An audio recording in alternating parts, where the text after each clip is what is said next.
لمبی تقریر کرنے کا عادی بھی نہیں ہوں اور نہ میرے پاس اتنا مواد ہوتا ہے، لیکن میں چاہوں گا تھوڑی دیر میں آج ایک سبق لے کر آپ اٹھیں،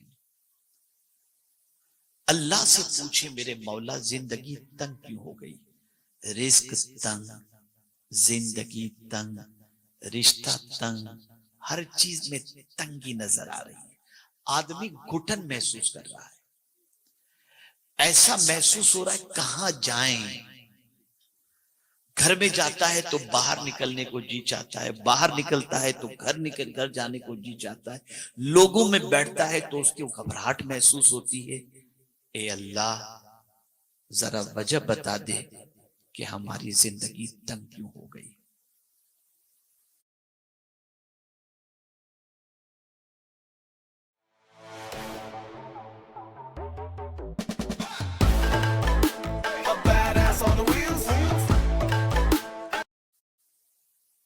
اس بات کو بھی اچھی طریقے سے ذہن میں رکھو، اچھی زندگی دینے والی ذات بھی اللہ کی ہے اور تنگ زندگی کرنے والی ذات بھی اللہ کی ہے، کشادہ رزق دینے والی ذات بھی اللہ کی ہے اور رزق میں تنگی پیدا کرنے والی ذات بھی اللہ کی ہے۔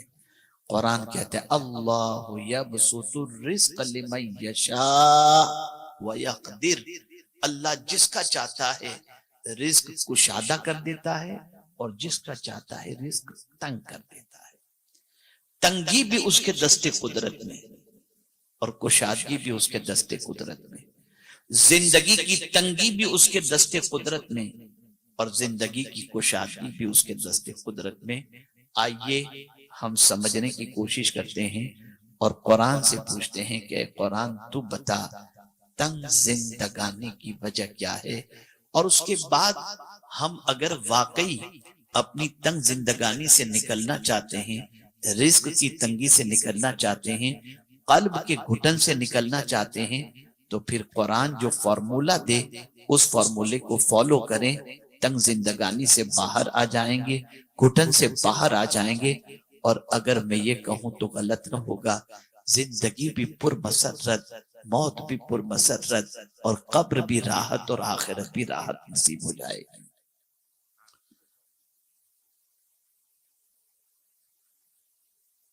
توجہ چاہوں گا،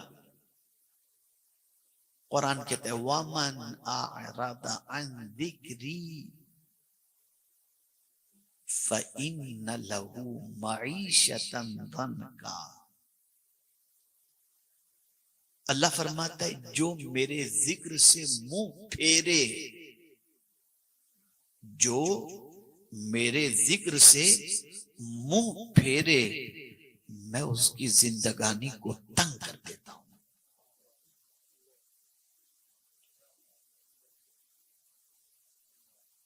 کیا مراد ہے ذکر سے؟ تو مفسرین کے 3 اقوال موجود ہیں۔ پہلا قول قرآن شریف کہ جو قرآن سے منہ موڑے اللہ اس کی زندگانی کو تنگ کر دیتا ہے۔ دوسرا قول ہے جو اسلام سے منہ موڑے اللہ اس کی زندگانی کو تنگ کر دیتا ہے۔ تیسرا قول ہے جو مدینے کے تاجدار صلی اللہ علیہ وسلم سے منہ موڑے اللہ اس کی زندگانی کو تنگ کر دیتا ہے۔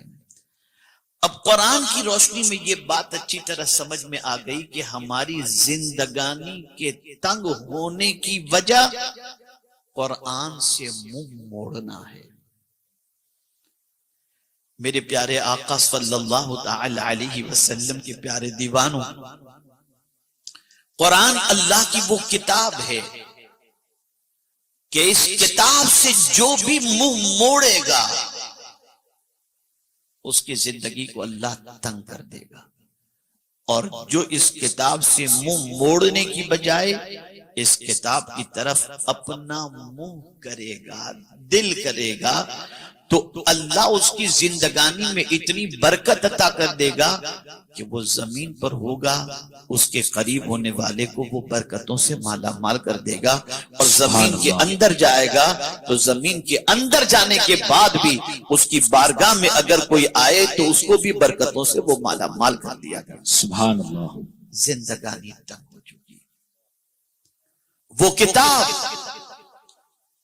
جس کتاب کے اندر کوئی شک کی گنجائش نہیں ہے، وہ کتاب جس کو رب قدیر جل جلالہ نے نازل فرمایا، وہ کتاب کہ دنیا ترقی کے 1000 منازل طے کر لے لیکن اس کے باوجود اس قرآن کی ایک آیت جیسی آیت بنانے کی طاقت نہیں رکھتی، اور اس کتاب کو دیکھیے، تنگ زندگانی کی بات ہے نا، سمجھ میں بات آ جائے گی۔ جب میرے کریم کو یہ کتاب نازل کرنا ہوئی، جگہ کہاں نازل کی جائے یہ کتاب؟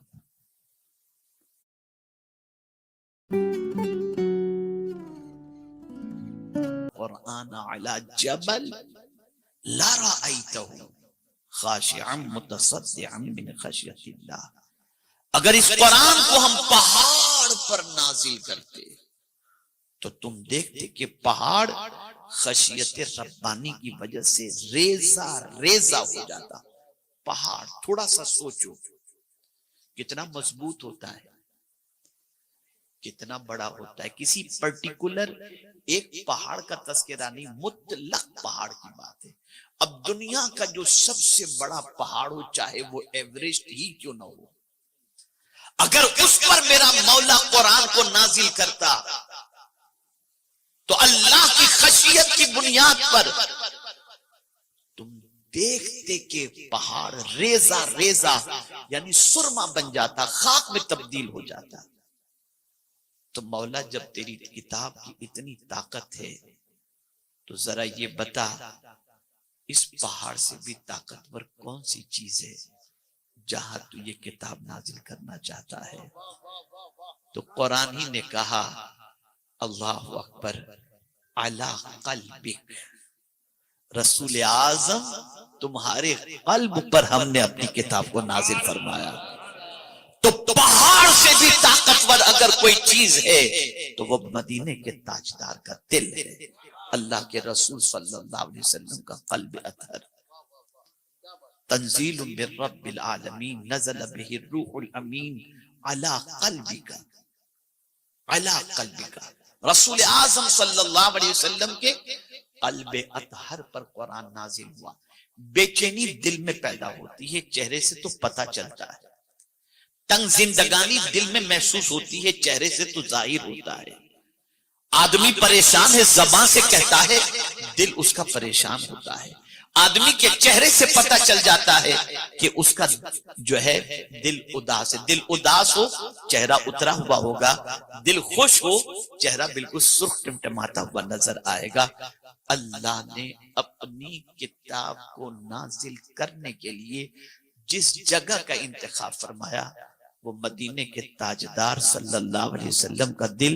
اگر میں تھوڑا اور آگے بڑھ کر کے عرض کروں تو آپ کو بہت اچھا لگے گا اور سمجھ میں بات بھی آ جائے گی، چونکہ کتاب بھی پاک، روئے زمین پر سب سے پاک اگر کوئی جگہ ہے تو مدینے کے تاجدار کا دل ہے۔